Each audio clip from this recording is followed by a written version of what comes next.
طيب تتوقعوا نحتاج وقت قد ايه على ما نعرف نطلب اوردر من وهمي وبلبن وناخد الحاجه كده ونستلمها؟ فانا دلوقتي هروح اطلب اوردر من وهمي وبعد كده هروح اطلب اوردر من بلبن ونشوف هناخد وقت قد ايه.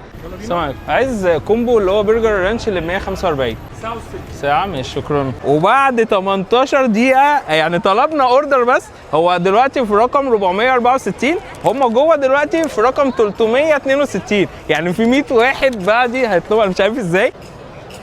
وقد وصل الاوردر بعد ساعه 55 دقيقه، اللي هو ليه يعني انت وعلى سندوتش، يعني لو طالب مثلا اكل لكن سندوتش ليه ساعتين يا جدعان؟ اول حاجه في كاشير واحد للناس كلها، مع ان في زحمه على الناس، يعني احط كاشير معاه واحد تاني، هو تاني للطلبات بس. شكل السندوتش ماشي. حدقنا خلاص، يلا بينا بقى ايه نخش على تحلية بلبن. يا ترى هنقعد بعدها كمان ساعتين كمان ولا لا؟ هي دلوقتي الساعه 8:47 دقيقه، هنروح نطلب الاوردر واقابلكم بعدها على طول.